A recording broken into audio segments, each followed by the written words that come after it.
Sejumlah wartawan dari berbagai media di Kabupaten Ketapang, serta kru Ketapang TV ikut menjalani vaksinasi. Selain itu, organisasi perangkat daerah dan tokoh masyarakat juga ikut menjalani vaksinasi ini. Sejumlah wartawan dari berbagai media di Kabupaten Ketapang ini menjalani vaksinasi yang dilaksanakan oleh pemerintah Kabupaten Ketapang di Pendopo Bupati Ketapang, Rabu 10 Maret 2021. Meski sebagian besar penerima vaksin adalah ASN di Kabupaten Ketapang, namun ada juga wartawan, pegawai bank, dan tokoh masyarakat yang berhubungan dengan pelayanan publik. Setelah menerima vaksin dosis pertama, para petugas pelayanan publik dijadwalkan akan menerima suntikan vaksin dosis kedua pada 14 hari mendatang, yakni pada 24 Maret 2021. Terkait vaksin yang hari ini dilakukan oleh kawan-kawan media, termasuk juga yang tergabung dalam Aliansi Jurnalis Ketapang, kami tentunya menyambut baik inisiatif dari pemerintah daerah melalui Dinas Kesehatan yang telah memfasilitasi kami vaksin. Ini menjadi penting karena menjadi bagian dari ikhtiar kita dalam hal menghadapi wabah pandemi yang saat ini masih terjadi. Apalagi wartawan juga menjadi pihak yang memang mempunyai mobilitas yang tinggi dan juga melakukan aktivitas yang bertemu dengan orang banyak. Kita berharap ke depan tidak hanya kawan-kawan yang sudah divaksin hari ini, tapi juga akan banyak juga kawan-kawan media dan pihak-pihak lainnya yang bersentuhan dengan masyarakat untuk dapat divaksin oleh pemerintah daerah melalui Dinas Kesehatan. Ya, kita dari rekan-rekan media sangat berterima kasih sekali untuk dari rekan-rekan media, karena media merupakan salah satu komponen yang banyak berinteraksi dengan masyarakat. Jadi saya pikir sangat pas sekali media mendapatkan perhatian untuk divaksinasi. Uti berharap setelah melakukan vaksinasi ini bisa terhindar dari paparan virus COVID-19, sekaligus meningkatkan sistem imun atau kekebalan tubuhnya. Tiara Nandika, Tony Adam mewartakan untuk Ketapang TV Jurnal.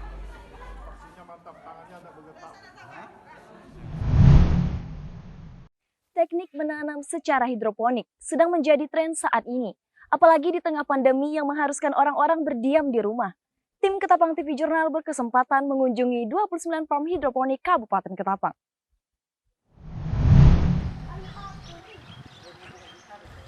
Bertanam secara hidroponik digemari oleh masyarakat yang tinggal di perkotaan.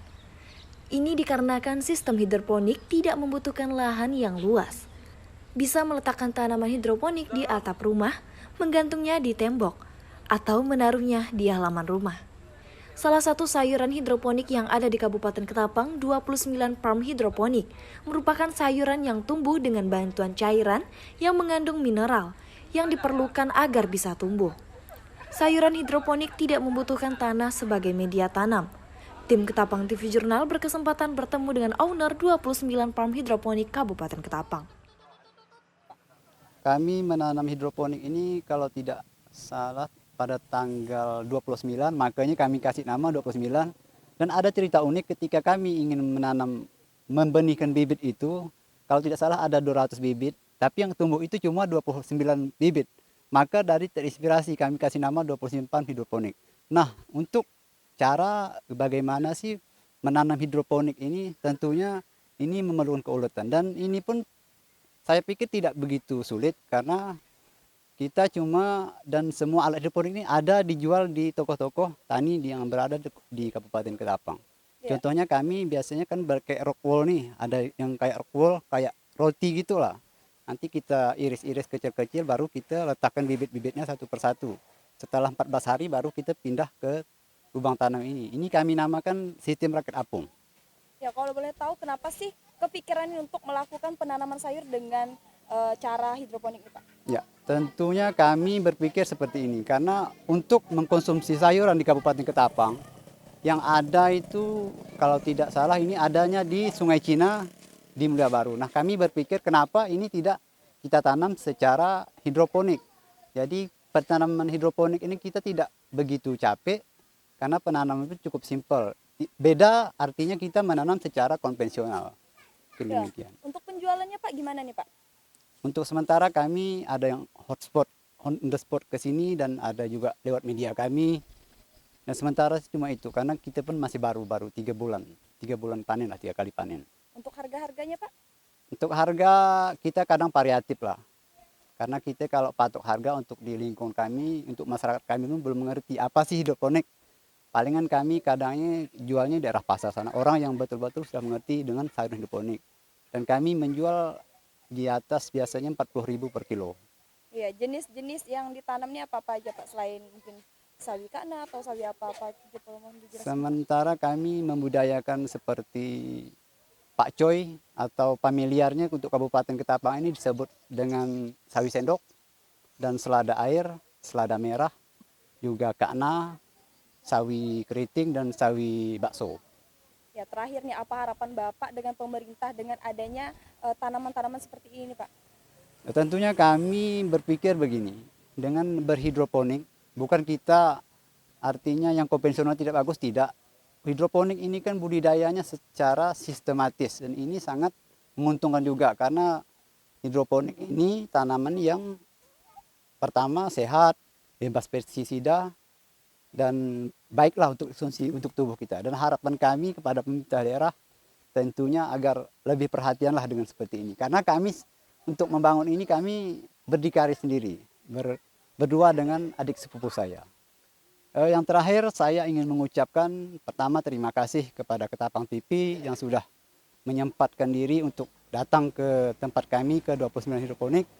Tentunya kami berharap media ini terus eksis dan terus memberikan informasi yang baik pada masyarakat Kabupaten Ketapang khususnya.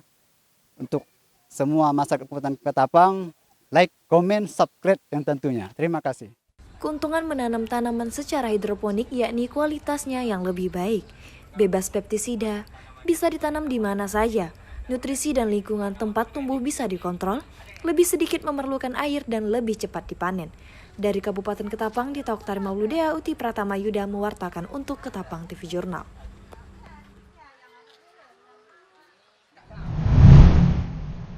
Puskesmas Kedondong lakukan pos bindu PTM bagi pegawai Kejaksaan Negeri Rabu 10 Maret 2021. Kegiatan ini bertujuan untuk memberikan kesadaran dan deteksi dini tentang penyakit tidak menular.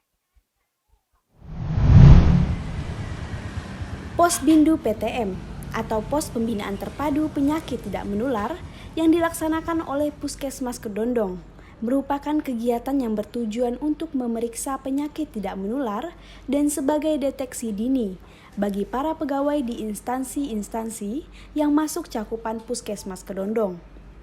Dalam pemeriksaan ini ada beberapa tahapan, yaitu wawancara, mengukur tinggi badan, berat badan, pemeriksaan gula darah, kolesterol, cek darah, dan edukasi. Dari hasil pemeriksaan, maka akan diberikan arahan tentang penyakit yang diderita. Jika ada ditemukan penyakit yang harus ditangani segera, maka akan diarahkan pemeriksaan lebih lanjut ke Puskesmas Kedondong.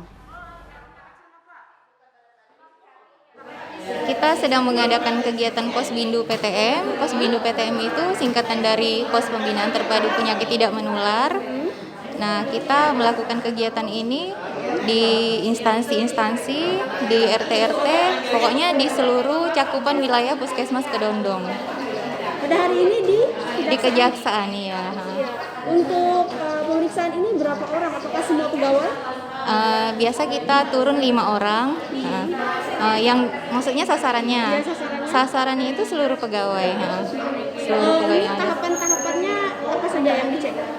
Tahapannya itu terdiri dari wawancara, terus kemudian yang kedua itu ukur tinggi badan, terus analisa lemak tubuh, itu bisa mengetahui usia sel, kemudian ada pemeriksaan laboratorium, gula darah, kadang juga kita sertai dengan kolesterol dan asam urat, tapi itu tidak wajib. Yang wajib itu pemeriksaan gula darah.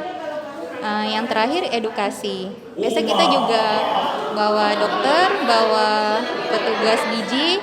Cuma karena hari ini bentrok dengan kegiatan vaksinasi, jadi dokternya ikut kegiatan vaksinasi, kayak gitu. Untuk tujuan kegiatan ini apa itu? Tujuannya itu untuk menjaring, kan ini maraknya tuh penyakit tidak menular ya. Kita itu kan lebih, kebanyakan orang-orang lebih takut dengan penyakit menular, tapi lalai dengan penyakit yang tidak menular. Nah, tujuan kita ini untuk menjaring penyakit tidak menular tersebut. Nah, terdiri dari hipertensi, darah tinggi, kencing manis, yang seperti itu. Biasanya kan tidak bergejala.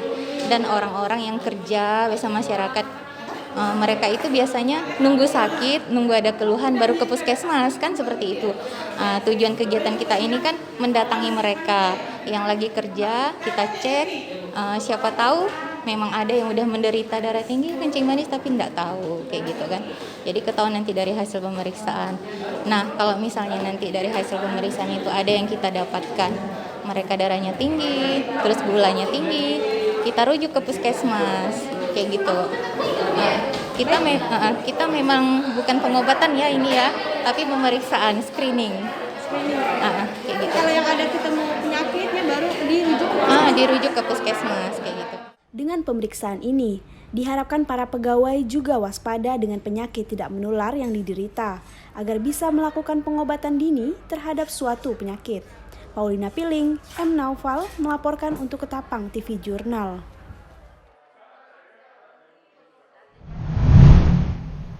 Antrian membludak terjadi di salah satu puskesmas yang ditunjuk sebagai penyelenggara vaksinasi bagi lansia di Kota Pontianak. Selasa 9 Maret 2021. Mereka merasa kecewa setelah mengantri berjam-jam di puskesmas dan tidak dapat dilayani dengan alasan vaksin yang terbatas. Sejumlah kaum lansia ini terpaksa mengantri di Puskesmas Kampung Bali, Kecamatan Pontianak Kota Pontianak. Bahkan mereka mengabaikan protokol kesehatan dan datang pagi hari demi mengantri untuk mendaftarkan diri sebagai penerima vaksinasi COVID-19.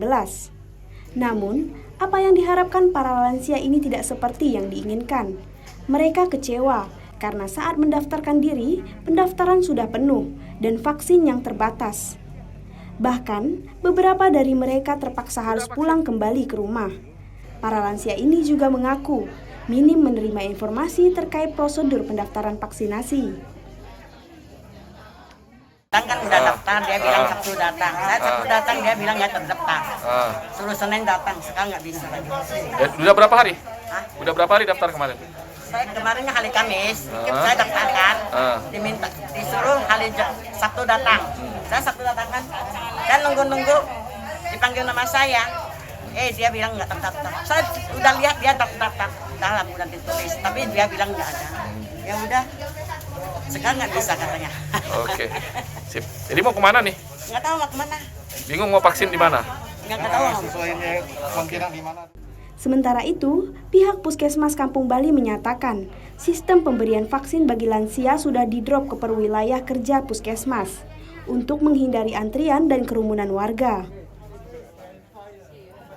Antrian rame-rame nih Bu, ini kenapa ya Bu masalah vaksin? Ini adalah pendaftaran kita kan dibatasi ya, dalam sehari itu 50. Tapi untuknya Jumat Sabtu itu 30.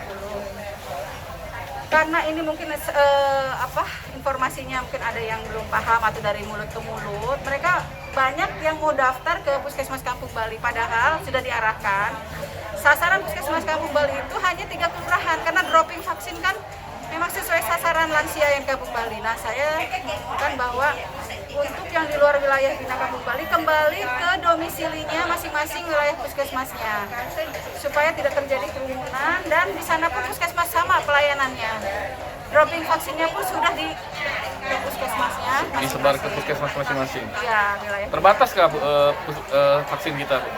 Iya, terbatas sekali. Jadi kalau misalnya semua pengen di sini, vaksin kita kan hanya diberi oleh dinas, itu hanya sesuai dengan sasaran lansia yang 3 kelurahan kami, bina wilayah kami. Jadi sebelumnya ini sempat melayani berbagai kelurahan? Sebelumnya sempat, karena memang waktu itu tidak banyak, jadi masih stok banyak juga ada. Tapi setelah seperti ini juga kita nanti khawatir yang sasaran wilayah Kampung Balinya malah habis dipakai oleh sasaran puskesmas lain. Jadi nggak ngira ya sampai membludak ini? Jadi itulah. Nah, jadi ini gimana solusinya dari buat? Solusinya saya minta mereka kembali ke puskesmasnya masing-masing. Kalau yang sudah daftar, sudah kita suruh tunggu. Dan nanti kalau udah daftar langsung pulang aja. Karena nanti kan ditentukan ada yang besoknya atau 2 hari lagi. Sesuai dengan yang sudah kami entry kan. Hari ini kami mengentry. Sudah masuk datanya, hari apa dia datang, nanti kita arahkan mereka suruh datang sesuai dengan harinya. Kini para lansia ini berharap pemerintah kota Pontianak bisa memberikan informasi yang jelas sehingga mereka tidak bingung kemana harus melakukan vaksinasi. Dari kota Pontianak, Paulina Piling, M. Amarudin, mewartakan untuk Ketapang TV Jurnal.